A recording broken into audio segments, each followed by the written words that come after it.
जय श्री हरि विष्णु जी। आप सभी का स्वागत है हमारे चैनल भक्ति अमृत रस में। आज हम लेकर आए हैं वैशाख मास कथा का अध्याय 14, जो अत्यंत पवित्र और चमत्कारी माना जाता है।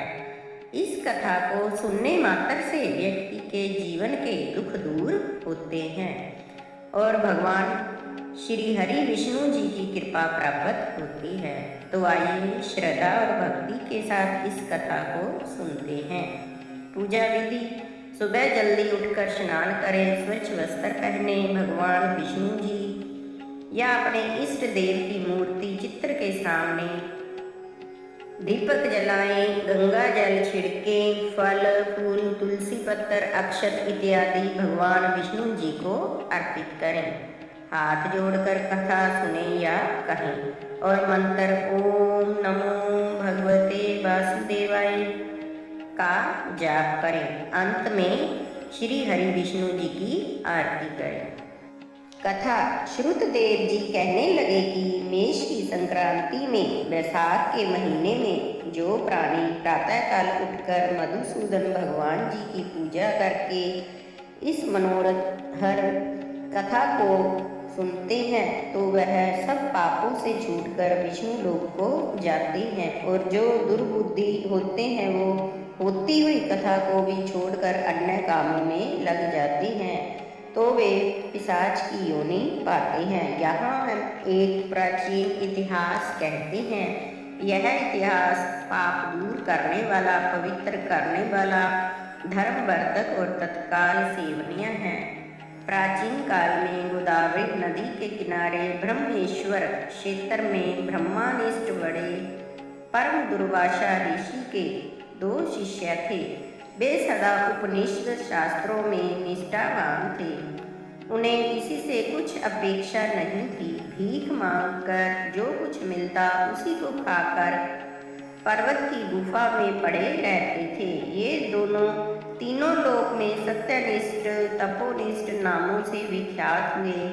इनमें सत्यनिष्ठ तो सदा भगवान की कथा में तत्पर रहता था। कोई श्रोता और वक्ता न होता तो वह मुनीश्वर स्वयं कर्मों में तत्पर रहता था, परंतु जब कोई श्रोता होता तो स्वयं कथा कहने लगता था। जब कोई उस पुण्य रूपी कथा की व्याख्या करता तो संपूर्ण कर्मों को छोड़ कथा सुनने लग जाता था। जो तीर्थ और देवताओं के मंदिर अत्यंत दूर थे, उन विक्षेप करने वाले संपूर्ण तीर्थों को छोड़ स्वयं दिव्य कथाओं का श्रवण करता और श्रोताओं को स्वयं कथा सुनाता था। हे राजन, यह बिना कथा श्रवण किए अन्न ग्रहण नहीं करता था। जो वक्ता रोग से पीड़ित होकर अपने घर कथा करता, वह मुनि कूप जल से स्नान करके इसकी कथा सुनता था। कथा समाप्त होने पर अपने नित्य कर्म करता था। जो मनुष्य ऐसे कथा सुनता है उसको जन्म के बंधन नहीं व्यापते तथा विष्णु भगवान में सच्ची भक्ति उत्पन्न होती है और अरित दूर हो जाती है। विष्णु भगवान में स्नेह और साधु महात्माओं में सहृदयता उत्पन्न होती है। निरंजन निर्गुण ब्रह्मा उनके हृदय में आकर विराजते हैं। जो पुरुष ज्ञानहीन है उसके सर्व कर्म नष्ट हो जाते हैं। जैसे अंधे के हाथ में दर्पण व्यर्थ होता है, वैसे ही बिना ज्ञान के प्राय किए हुए कर्म भी निष्फल होते हैं। जो महात्मा बहुधा कर्म करते हैं उन्हें सत्व बुद्धि मिलती है। सत्व बुद्धि से वेद में यदि उत्पन्न होती है, वेद से ज्ञान और ज्ञान से ध्यान की उत्पत्ति होती है। जो बहुधा वेदोक्त रीति से ज्ञान ध्यान आदि में प्रवृत्त होते हैं, परंतु जहाँ भगवान विष्णु की कथा नहीं होती, जहाँ साधु महात्मा न हो, वहाँ यदि साक्षात गंगा जी किनारा भी हो तो भी त्याग दें। जिस देश में तुलसी न हो अथवा विष्णु जी का मंदिर न हो, जहाँ विष्णु भगवान की कथा न हो, वहाँ पर मरा हुआ प्राणी नरक में पड़ता है।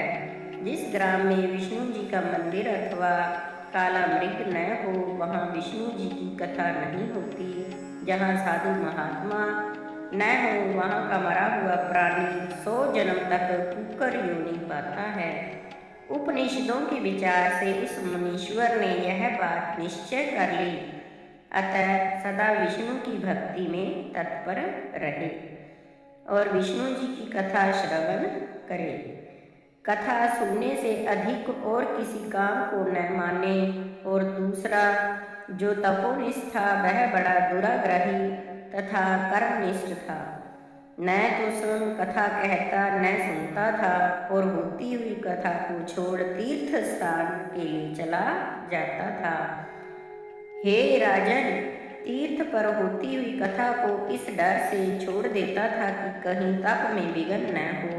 श्रोता और वक्ता कोई भी उस कर्मनिष्ठ के निकट होकर ग्रह कार्य के लिए नहीं निकलते थे। वह दुरात्मा दुर्बुद्धि ऐसे ही समय बिताता था। न जीवा से विष्णु भगवान की कथा कहता था न कानों से सुनता था। भगवान विष्णु की कथा न सुनने से तथा अपनी मूढ़ता और दुराग्रह से जब उसने अपना शरीर छोड़ा, तब वह शमी के वृक्ष पर छिन्नकर्ण नाम का महाबलवान पिशाच हुआ। आश्रयहीन क्षुधा से व्याकुल हो उसका कंठ, ओष्ठ और तालु सूख गए। ऐसे ही अत्यंत दुख भोगते भोगते उसे 10 सहस्त्र बीत गए। कहीं भी उसे अपना कोई रक्षक दिखाई नहीं देता था।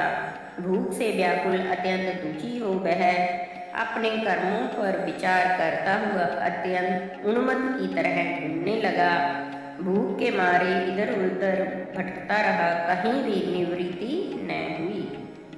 उस कृतात्मा की देह पर पवन अग्नि के समान था, जल अग्नि के तुल्य और फल पुष्प आदि विष के सदृश मालूम होते थे। इस प्रकार उस दुर्बुद्धि कमंठ को कहीं भी सुख प्राप्त न हुआ। इसी तरह वह सुनसान वन में फिरता था। साधु संग तथा कथा से रहित आश्रम स्थान में वह भटकता रहा। कदाचित देवयोग से सत्यनिष्ठ पैटिनसीपुरी से आया। मार्ग में दुख से पीड़ित छिन्नकर्ण नामक पिशाच को देखा। वह क्षुधा से आतुर अपनी आत्मा को द्रवित करता हुआ बुरी तरह से रोता था। उसे देख मुनीश्वर कहने लगे, डरो मत, तू कौन है? तेरी यह दशा कैसे हुई? अब से आगे तुझे दुख नहीं होगा। जब सत्यानिष्ठ ने ऐसा आश्वासन दिया तो छिन्नकर्ण अत्यंत व्याकुल हो कहने लगा, हे प्रभु, मैं दुर्वासा का शिष्य तपोनिष्ठ नाम का यति हूँ। मैं परमेश्वर का निवासी बड़ा दुराग्राही कर्मनिष्ठ था। कर्मों के लोप हो जाने के भय से मैंने अपनी मूर्खता और अपनी दुर्बुद्धि से महात्माओं की होती हुई भगवान विष्णु जी की कथा का आदर नहीं किया और कोई कर्मों को काटने वाली कथा नहीं सुनी। मैंने श्रोताओं को कभी कथा नहीं सुनाई। इसी कर्म के घोर परिणाम से मेरी मृत्यु हुई और मैं छिन्नकर्ण नामक पिशाच बन दुख से अत्यंत व्याकुल हुआ हूँ। मुझे इस घोर दुख से छुड़ाने वाला कोई दिखाई नहीं देता। मार्ग में जाते हुए तुम्हें देखकर मेरा भाग्य फिर गया। मेरे पाप जाते रहे। आज मेरे ऊपर सारे देवता, गुरु, साधु संतुष्ट हैं। आज हरि भगवान मेरे ऊपर प्रसन्न हैं जो आपके दर्शन हुए हैं। इस प्रकार त्राही छिन्न कर्ण बुरी तरह रुदन करता रहा। उसके चरणों में गिर पड़ा तो महायशस्वी सत्यनिष्ठ को बड़ी दया आई। उन्होंने उसे दोनों हाथों से पकड़ के उठा लिया और अपने सुकृत का पुण्य दिया। वैशाख मास के महात्म्य को क्षण भर सुनने का फल दिया, जिससे उसके पाप तत्काल दूर हो गए।